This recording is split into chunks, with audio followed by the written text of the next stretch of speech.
I need to start this video with a disclaimer. As someone who struggled a lot with work-life balance, still struggles, I will not be pointing any fingers here to say, bad you, binge watching your life away and doom scrolling yourself into oblivion. No.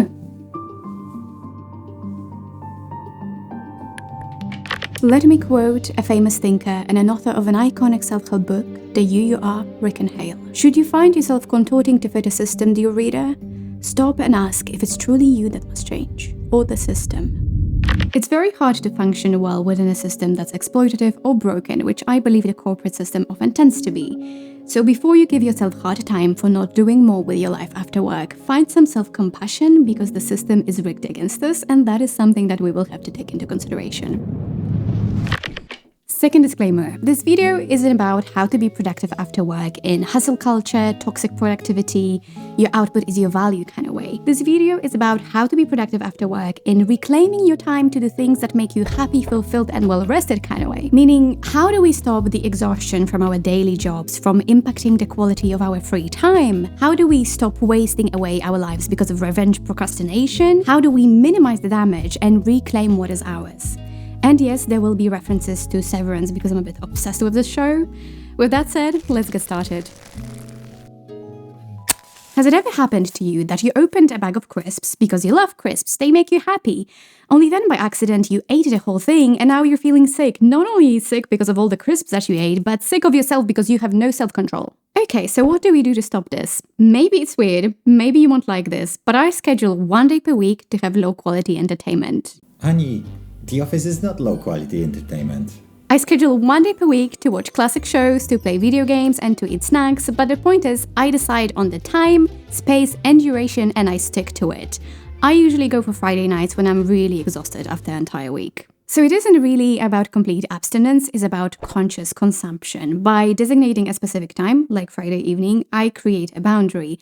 I also know that I will have this time to indulge and unwind, so this reduces the temptation to overdo it other days of the week. It gives me a sense of control, it reduces guilt, and it allows for some anticipation. Knowing that relaxation is planned, I can focus more effectively on my work and other responsibilities during the week. Revenge bedtime procrastination, on the other hand, refers to this phenomenon where people delay going to sleep to have some extra time for fun and leisure, even though it means sacrificing sleep. The revenge aspect of it comes from the feeling that we have little to no control over how we spend our time. We want to steal back our time and steal back our lives, even though it means sacrificing sleep. But in the long term, it can be really dangerous. Even small amounts of sleep deprivation can lead to memory loss, which is why you don't remember periods of your life when you did not get enough sleep.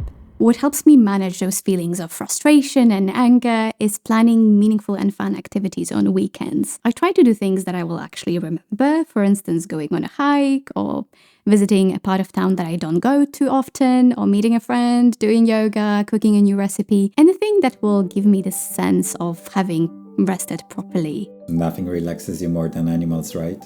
Yeah, that's true. Ideally something with animals. As a recovering overachiever, I really struggled with this concept of rest and pleasure because in my head these were things that you had to earn. But rest, pleasure, fun are our innate rights. So remember, until you value yourself, you won't value your time. Until you value your time, you won't do anything with it. You deserve every bit of joy, and that will help you show up well for yourself and other people in your life.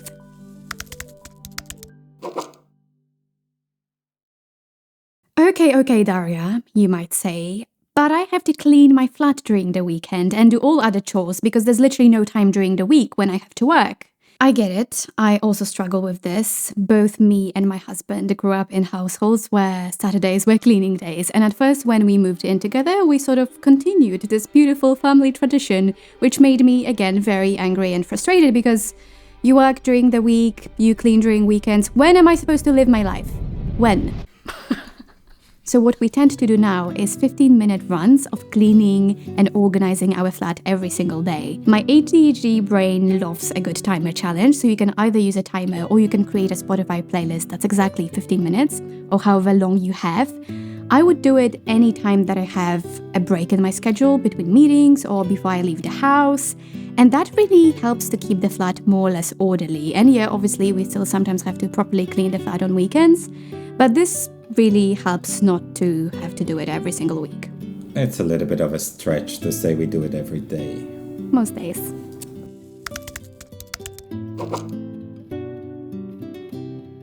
Okay, so what do we know so far? Number 1, we can schedule low-quality entertainment to keep it under control. Number 2, we can schedule meaningful, fun activities on weekends to decrease the need for revenge procrastination during the week. And 3, we can do daily bursts of cleaning to decrease the need for clean on the weekends. But what if you don't know what to do with your free time? If you don't have any good ideas, you'll just default to what you know. Ta-dam. This is our cue to make a seasonal leisure plan. We're going to start by listing 4 seasons. Most countries have 4 seasons. Unless you live in the UK, then it's lots of rain, a little bit less rain, and tons of rain. I'm kidding, obviously. I love it here. Please don't deport me. Now we will list everything that we used to love as a kid about every season. Any seasonal activities, any special dishes, traditions, anything that still makes us look forward to each of these seasons. Now, step number 2, it's time to pull out the 7 types of rest chart. Most of the time when we think about rest, we think about physical rest, but we could be physically really well rested, but mentally, emotionally exhausted, which is why I think it's useful to look at all these types of rest and brainstorm what you could do in each of them. To give you some ideas, for me, physical rest, that's sleeping in on a cold day. Mental rest could be journaling or brain dumping. Social rest, playing board games. Spiritual rest is meditation for me. Sensory rest, things like taking a bath or going to a museum, but also things like hearing the sound of cracking snow under my boots in wintertime. Emotional rest could be calling my best friend to talk, and creative rest, coloring pages. So now you have these 2 lists if you ever need inspiration, and if you still need more ideas, ChatGPT can help you with that.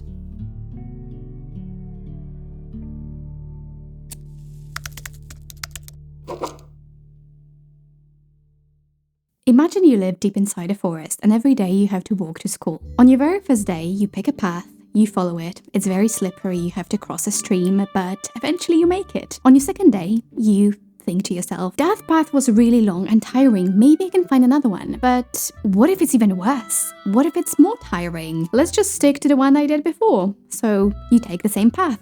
And then before you know it, every single day you take the same path. The more frequently you follow a path, the harder it is to take a different route, even though you want to. And the same happens in life. Our emotional states can become habits. But even though you don't enjoy blocking yourself off emotionally after work and bed rotting and scrolling and numbing all the feelings, if you do it often enough, these emotional states can become your habits. The numbness that you experience, that's a well-paved path. And doing something entirely different after work, that would be like carving out a new path with a machete in the jungle, every step of the way being difficult and requiring effort. If every day after work you are in a state of freeze, it's likely that you accepted your identity as that of an exploited and exhausted worker. To reclaim your time, you would need to assume the identity of somebody who has control over the time. Somebody who actively chooses how to spend their free time. And it's not about denying the very real exhaustion that you feel, but it's about acknowledging that this well-carved path of bed rotting isn't the only option. It may seem like the easiest option or the best option in a given moment, but it's about gradually and progressively carving out a new path, one that may potentially lead to a more balanced and happier life. Think back to the forest. You don't need to entirely abandon your well-known path, but you could slowly venture out and explore other parts of the forest. And same in life, you can start small. Maybe you could read for 10 minutes instead of scrolling on your phone. Those tiny acts of self-care are like seeds for the new path that you want to create for yourself. And they may seem insignificant, but with time they will grow. The more you choose those habits, the stronger they become, and the easier it is to choose them over this well-worn path of bed rotting. Reclaiming your time and energy is a process, it's not an event, so be patient with yourself. There will be days when reverting to old ways will be just too tempting to resist, and that's fine. Just remember that you have the power to choose your new direction, one step at a time. You are more than just an exhausted worker. You are a person with interests, with passions, with potential for joy. Start exploring these parts of your identity, and new paths will open up for you.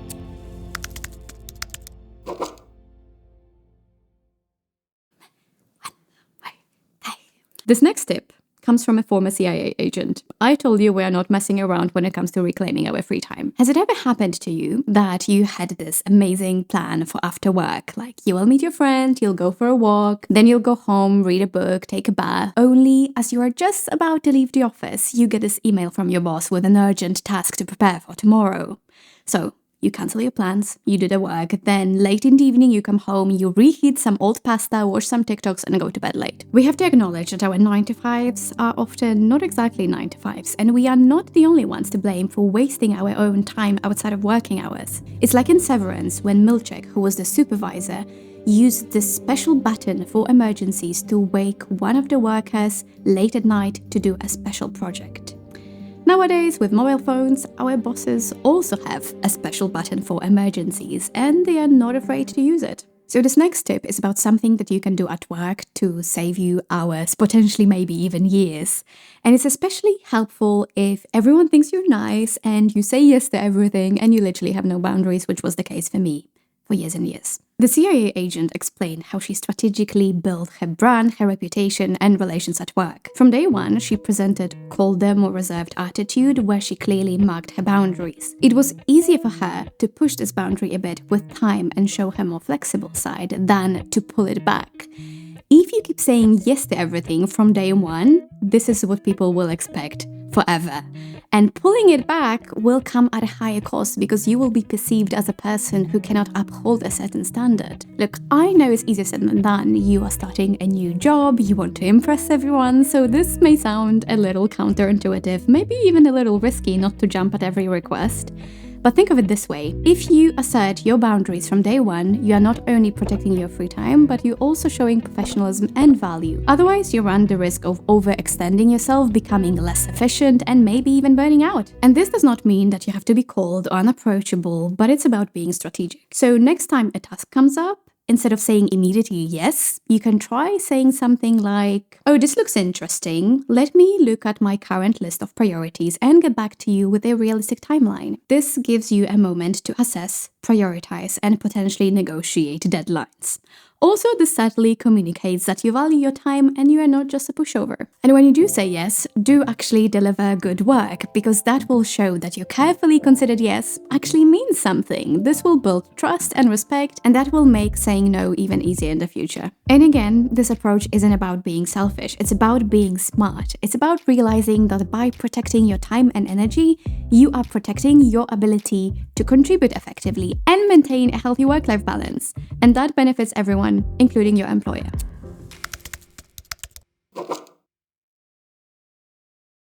Imagine you just time traveled from a medieval battlefield to this very moment right now. Just a few seconds ago, you saw heads rolling, you dodged arrows, all amidst chaos and screams and blood splattering all around. And now you're sitting here, wherever you are sitting, and somebody says, "Hey, relax, it's free time." This is how I often feel after work. I find it hard to go from work mode to relaxation mode. I find it hard to make a clear distinction between being at work and not being at work, mentally and emotionally. So I could be back from work, physically present, but in my head, I'm still replaying what I said to the customers, or I'm thinking about tomorrow's agenda, and my husband keeps talking to me, but after a while I realize I haven't even heard a single word. One thing that helps me is having an opening of workday ritual and closing of the workday ritual for both days that I work from home and days that I work from the office. For the days that I work from the office, I have my morning playlist for my morning commute with some upbeat music to put me in good mood. And then before I open my laptop, I take 3 deep breaths. Don't worry, nobody can tell.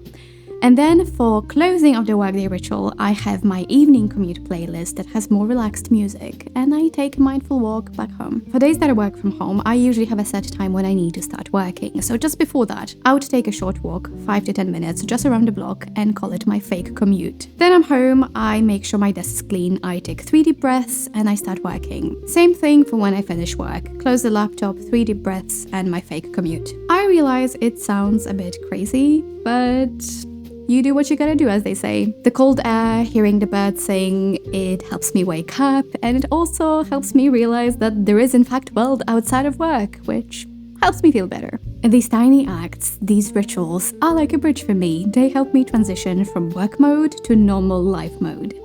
And I particularly need this decompression time for days that were stressful and chaotic and something triggered me, and I need to process my emotions to get back to my normal self so that I can then consciously choose how I spend my evenings instead of just defaulting to my destructive patterns. Imagine you're working in a car repair shop.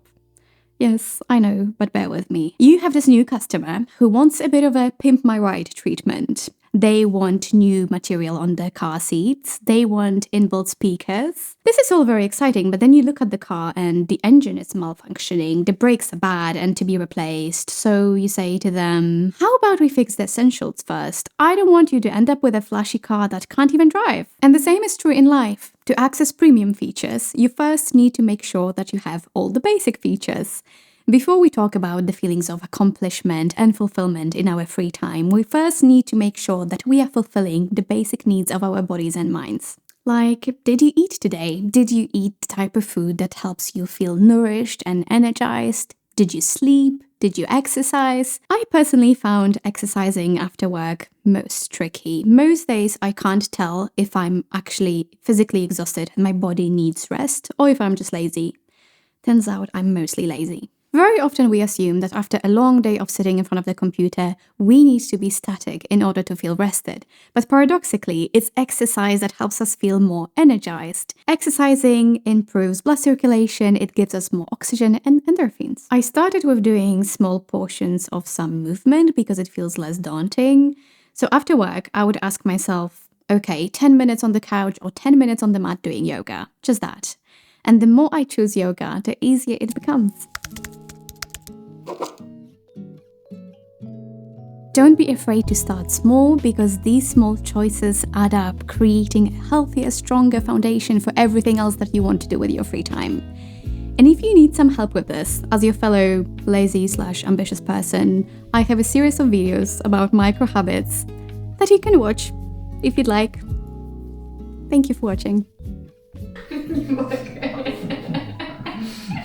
Mów coś nudniejszego, mów o swojej pracy.